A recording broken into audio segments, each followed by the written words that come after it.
अपने इष्ट जगत गुरु रविदास जी का मिशन चलाने वाले और मुझे ये मार्गदर्शन कराने वाले अपने गुरुदेव संत शिरोमणि सदगुरु स्वामी समनदास जी महाराज जी के चरण कमलों में बंदगी करता हूँ। हम सबके रहबर परम पूज्य संत शिरोमणि सदगुरु रविदास जी महाराज जी के चरण कमलों में बंदगी करता हूँ। उन सभी संतों गुरुओं के चरण कमलों में बंदगी करता हूँ जिन्होंने इस समाज उत्थान के लिए जीवन भर प्रयास किया, संघर्ष किया। मंच पर उपस्थित हमारे संत गणों को सादर बंदगी और मेरे समक्ष बैठे मेरे बड़े बुजुर्गों, नौजवान साथियों, मेरी माताओं बहनों को मेरा सतनाम सत साहिब, जय भीम, जय संविधान, जय भारत, नमस्कार। मैं आपका अपना इस समाज का बच्चा विकास अम्बेडकर। देखिए, लंबे समय से सत्संग चल रहा है और सत्संग में संतों गुरुओं की महिमा का गुणगान किया गया, संतों गुरुओं के विषय में बताया गया। मैं मानता हूं कि हमारे समाज में जो ये सत्संग लगते हैं ये किसी उद्देश्य से लगते हैं और उद्देश्य मैं मानता हूं, जैसे मैंने मेरे आदर्शों से जाना, संतों गुरुओं से जाना, अपने बड़े बुजुर्गों से जाना, कहीं ना कहीं ये सामाजिक परिवर्तन को लेकर के लगते हैं। हम सब समाज में परिवर्तन चाहते हैं, लेकिन कैसा परिवर्तन? हमारे संतों गुरुओं का संदेश क्या है? हमारे संत गुरुओं ने क्या चाहा? इस सत्संग के माध्यम से वो क्या देना चाहते थे? देखिए, मैंने आज से पहले भी लगभग अपनी जिंदगी के 10 से 12 साल सत्संग को दिए। मात्र 14 साल की उम्र में मैं सत्संग में जाने लगा और आज मेरी उम्र लगभग 26 साल। 10 से 12 साल सत्संग में दिए मैंने और मैंने वहां ये पाया कि मैं ये देखता हूं जो हमारे संत गुरु चाहते थे वो आज तक नहीं हुआ। मैंने ये जाना कि हम अपने संतों गुरुओं को मान तो रहे हैं लेकिन जान नहीं रहे हैं। ये बात इसलिए कहनी पड़ती है कि मैं पीछे देख रहा हूं एक फ्लैक्स लगा हुआ है। ये बात मुझे इस दोगट की धरती पर, इस हरिदास आश्रम में हमारे संत जिन्हें मैं गुरु भी मानता हूं, संजय दास जी का ये बड़ा पराक्रम मुझे देखने को मिला कि हमारे लोग पंथों में बटे हुए लोग, उन पंथों को एक जगह कर दिया।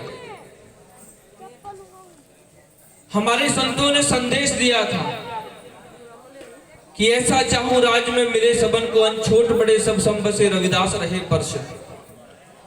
बेगमपुरा राज की स्थापना, ये सपना हमारे संतों गुरुओं ने देखा और वो सब गुरु भाई, सबका एक ही संदेश की समाज में परिवर्तन। और कैसा परिवर्तन? एकता और भाईचारे का संदेश। लेकिन मैंने पाया कि उस प्राचीन समय से और इस आधुनिक युग तक भी हम हमारे संतों गुरुओं के उस सपने को पूरा नहीं कर पाए। अगर पूरा किया तो जिस शख्स ने, जिस युग पुरुष ने किसी हद तक उसे पूरा किया तो सत्संगों में उनके नाम पर बैन लगा होता है। ये मैंने अनुभव किया। ये तो मैं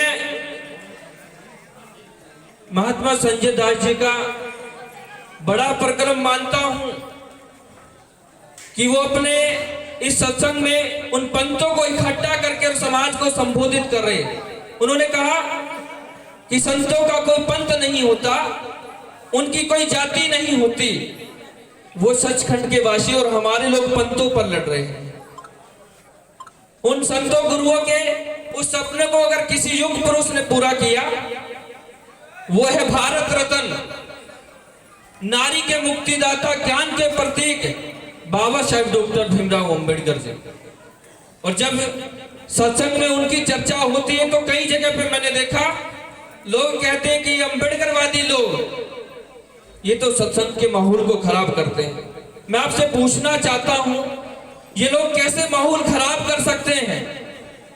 मैं आपसे पूछना चाहता हूं कि अगर बाबा साहेब डॉक्टर भीमराव अंबेडकर जी नहीं होते, क्या वास्तव में हमें सार्वजनिक रूप से यह सत्संग लगाने का अवसर प्राप्त होता? आज देखिए, उस संविधान के बलबूते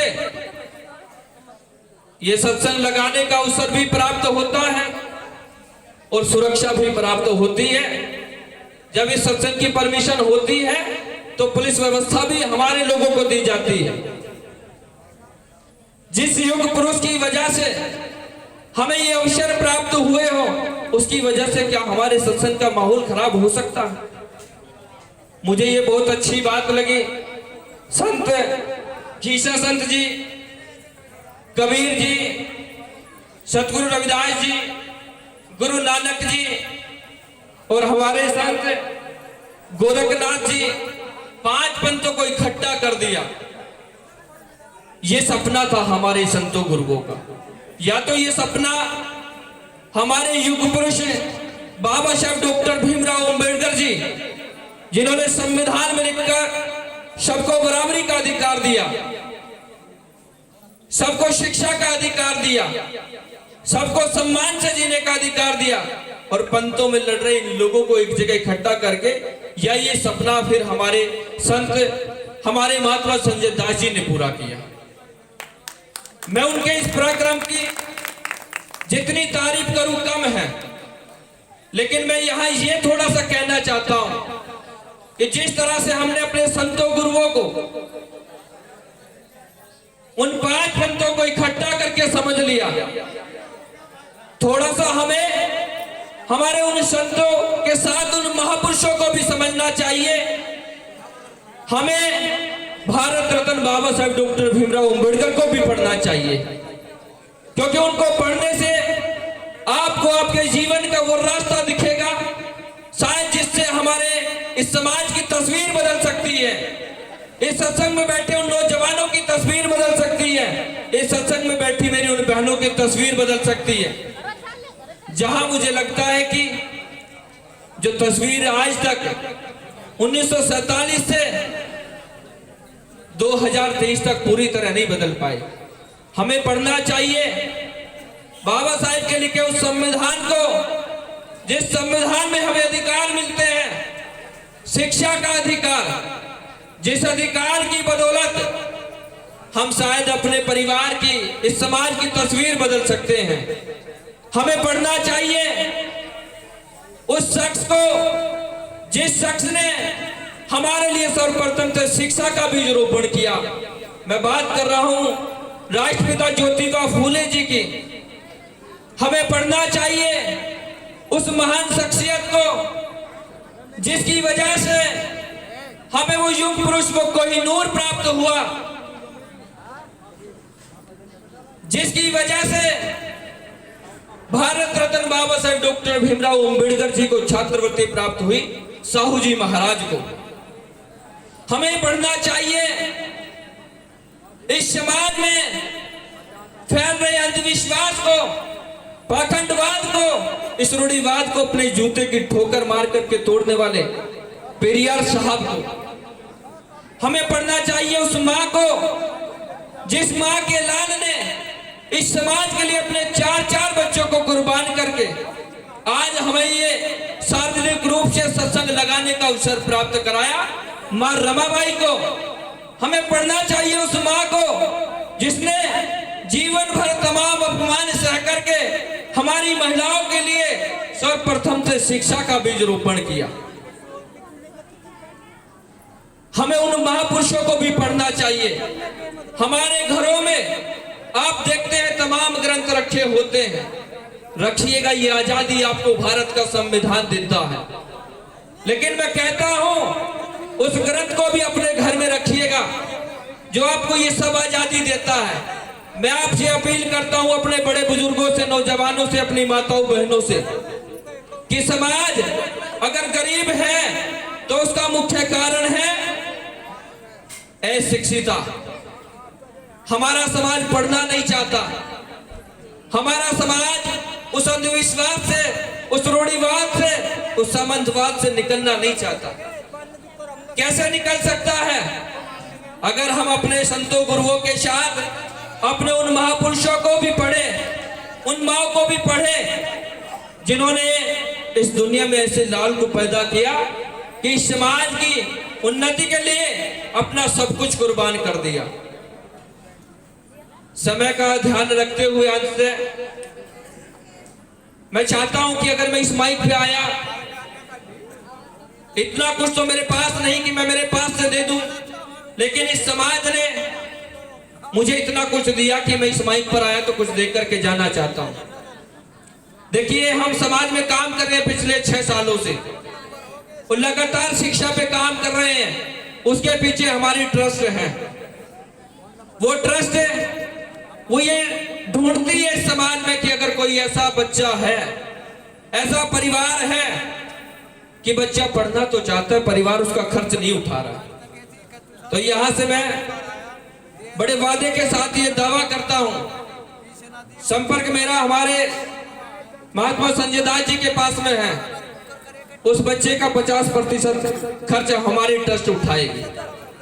आप LLB करना चाहते हैं, आप BEd या BTC करना चाहते हैं, आप कोई भी प्रोफेशनल कोर्स करना चाहते हैं, मगर आपके पास पैसा नहीं है, तो हमारी ट्रस्ट 50% आपका खर्च उठाएगी। बस आप पढ़ना चाहिए। दूसरी बात, मैं ये देखता हूं समाज में कि ये दबा कुचला गरीब समाज है, शोषित वंचित समाज है। ज्यादातर हमारे यही लोगों के साथ अन्याय होता है, बड़े बुजुर्गों का अपमान हो जाता है, कई बार हमारी माताओं बहनों के साथ जलीलत हो जाती है, लेकिन हमारे लोगों की सुनवाई नहीं होती है। मैं वादा कर रहा हूं, मैं एक ऐसे इंसान के साथ काम कर रहा हूं वास्तव में समाज के लिए कुर्बान हो जाए। आपको इस मंच से कहकर के जा रहा हूं, कहीं आपके आस पड़ोस में, आपके गांव में, आपके मोहल्ले में, आपके क्षेत्र में अगर कोई ऐसी घटना हो जाती है और आपको लगता है वहां का अधिकारी आपकी सुनवाई नहीं कर रहा है, ईमानदारी से कह रहा हूं, महात्मा संजय दास जी से एक बार संपर्क करना।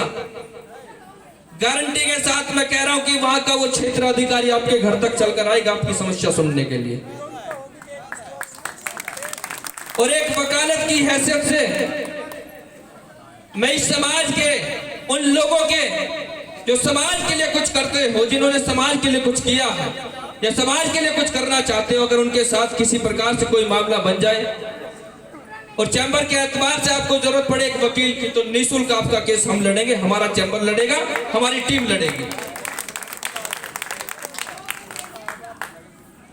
अंत आप सभी से अलविदा लूंगा, यही अपील करते हुए कि जैसे हमारे महात्मा संजय दास जी ने उन पंथों को इकट्ठा करके एक कर दिया, तो आप उन संतों गुरुओं को पढ़ करके, उन महापुरुषों को पढ़ करके इस समाज को एक कर दीजिए,